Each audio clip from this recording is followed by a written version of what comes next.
Ladies and gents, welcome to Six Figs. I'm Kyle. In today's video, we're talking about the one and only Dfinity ICP ecosystem news and the charts. We've got the one and only, folks, Dominic Williams, out there getting some exercise. I'm surprised this man has any energy left after all his travels, after everything he's done this year working on the IC, but this makes me nervous. I feel like maybe he should be wrapped up in some sort of Zorb or bubble wrap up here on the side of this mountain.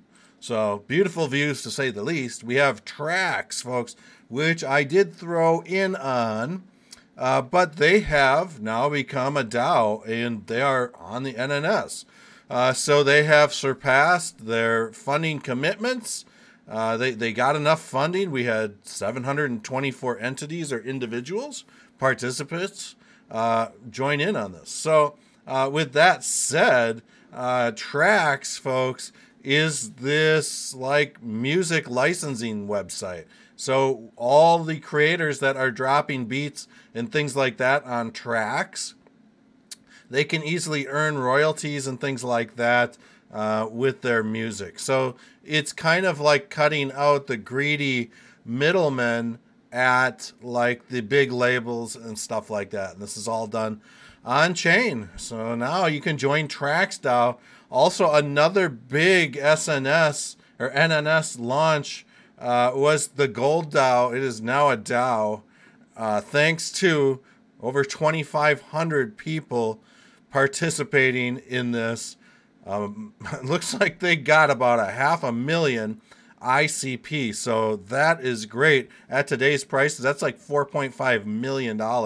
And this is very interesting because basically at its core, the project introduces two primary products. The gold token, a fungible token allowing fractional gold ownership, and a USD pegged stablecoin, USDG, backed by gold. So I do still expect a little volatility with that, but not as much as like you would think, like long-term volatility. We'll see that rise and lower. But this should be an interesting experiment. I am a big fan of things being backed by gold, especially stable coins, because what happens if something happens to the US dollar overnight or within the next year where it becomes like the Venezuelan currency where toilet paper is worth literally more than the banknotes themselves? So I am very bullish on this project, and I do think that this project is going to serve a significant purpose in the space, especially people wanting to swap in and out of trades. I would rather swap to a gold pegged stablecoin. So it's an interesting situation. We talked about this on a couple shows back, but the Internet Computer blockchain has taken the first step towards digital sovereignty in Europe. The GDPR and blockchain tech are being made compatible on Internet Computer with the release of the EU subnet. Now, this enables GDPR compliant applications. So this is kind of like getting ahead of the regulators, right? We can come out and say, you know what? We built our application on this GDPR compliant subnet, and you know it's in compliance with whatever it is that you want us to be in compliance with. Get out of here, basically. Let the people of Europe use this. So, you know, we'll see how well this gets adopted. You know, obviously people want less restrictions when they're using these types of applications, things like that. VPNs are accessible and you can circumvent that stuff. But to the regulators, it goes a long way.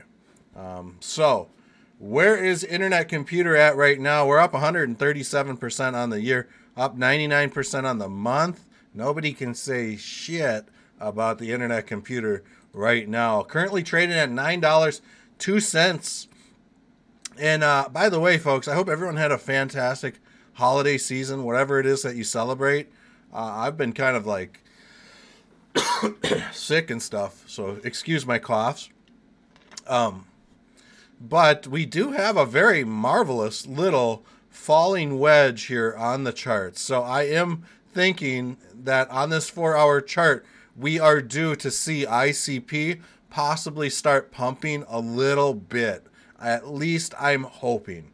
On the weekly, folks, ICP closed its candle well above the cloud. We started off another candle, and we're still above the cloud. The only way we're tumbling underneath this cloud is if price dips down to $6 and like 50 cents somewhere in there, which I'm hoping we don't see happen. But right now, as far as we're concerned here, we are seeing, and I talked about this in the last live stream, I believe, folks, this is a classic, very classic bull flag pull. Excuse me. Bull flag pull. And this is a bull flag, bull pennant. You guys get the drift. It's here. So I am hopeful that we see price action start to break out of this falling wedge. And I am hopeful that we start to see some pumping and at least a retest of this $11.60 level to $12-ish region. So it's going to get interesting really quick, folks. And now that the holidays are kind of coming to a close, I'll be kind of doing a lot more live streams. They've been doing really well. So hit that notifications bell. That way you can get live updates, because what I like to do is make these videos in the morning and then I'll go on live later that night to kind of see where things are at. But from now, look for more live streams, and it's an opportunity for you guys to look and see what else I'm into. If you have other projects you want me to analyze, it's a great time to shill those projects in the chat and stuff like that. So I love you all, and we'll see you guys all in the next video.